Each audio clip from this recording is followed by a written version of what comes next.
Hello, this is Uncle Milo again. This is Uncle Milo's Story Corner. Again, I have another treat for you, my friend Ramon Cassinari's Return of the Cooperstown Caboose. I'm going to read chapter 1 out of this again. This is his second story about the Cooperstown Caboose. So, here is chapter 1. The Decision. Complete total darkness. You cannot see your hand in front of your face. You hear someone breathing very heavily, gasping for air.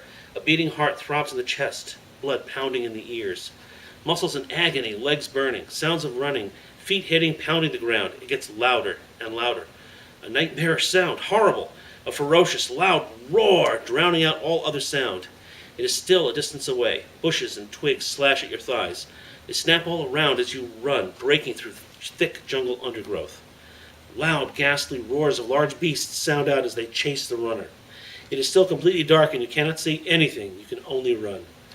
Now becomes obvious as you gasp for air that you are trying to escape a predator, a bloodthirsty, flesh-eating Giganotosaurus, larger and meaner than the Tyrannosaur.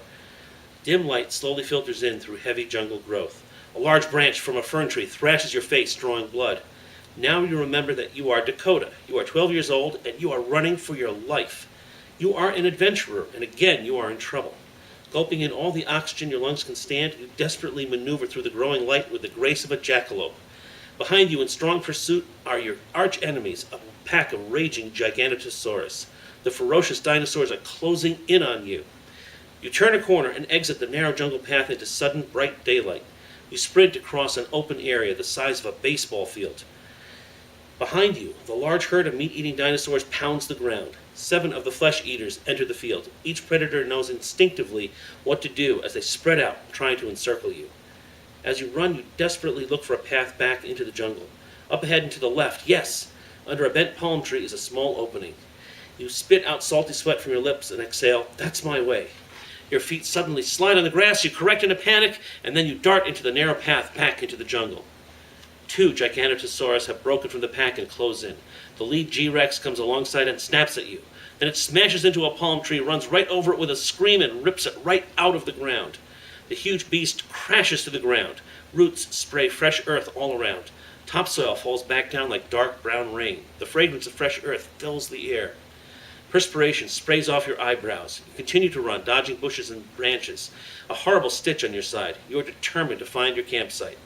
You finally see the tents. Your heart jumps with relief. You've made it. You run up to the campsite, your eyes searching the area like an electronic detector. There by the water jugs, up against the side of a tree, is your microwave gun. Ever determined, you run toward it. Only 6 feet away, you stumble and fall to the ground, slide in the dirt, tumble, and grab the microwave gun with sweaty hands. You turn and look up through a cloud of dust and dirt straight into the faces of 2 ferocious Giganotosaurus.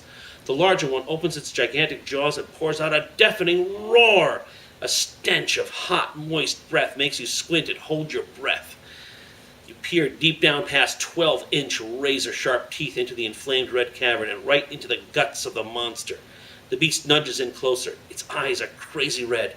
The monster's massive jaws open wide again, and it comes in for an attack. Terrified, your fingers find the trigger assembly of the microwave gun.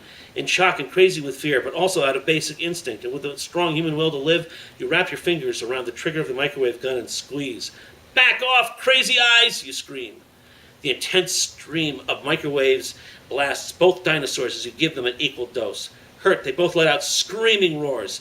You take aim again for the closer one. Instead of a meal, you fill old fiery eyes with an atomic amount of heated energy.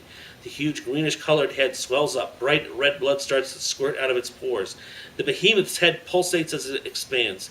Its fiery eyes become crazed as they swell up, doubling in size. Then the head explodes in slow motion. Parts of the skull fly everywhere. The lower part of the jaw breaks off and drifts to the ground, the long razor teeth still vibrating as the broken, bloody jaw slaps to the ground. The headless monster falls slowly over backward in a graceful arc. Out of the crater between its shoulders, where its head once was, blood fountains out like an opened fire hydrant. The other monster moves back, stumbles, and heads for the jungle. It's all happening so slowly, like in a dream. And Dakota woke up from the nightmare. He was only dreaming. Sitting up in bed, he was covered with sweat, and his heart still raced. He looked out his bedroom window. Out on the lawn, he saw the silhouette of a railroad caboose in the moonlight. It was the family clubhouse, the Cooperstown Caboose. Its familiar outline made him smile. His pounding heart slowed. He took a deep breath, smiled, and lay back down. His head rested on the pillow, sweat still cold on his brow. He was calming down now. His heavy breathing began to subside to a natural rhythm. Dakota exhaled and gave a big sigh of relief. He whispered to himself, "I'm going back." And that's the end of Chapter 1 of The Return of the Cooperstown Caboose. If you want to read the rest of this story, the book is available at Amazon and Barnes & Noble, and they also have electronic editions. And the next story will be the How the Leopard Got His Spots from the Just So Stories by Rudyard Kipling. This is Uncle Milo and saying thank you for listening to Uncle Milo's Story Corner, and I'll see you again.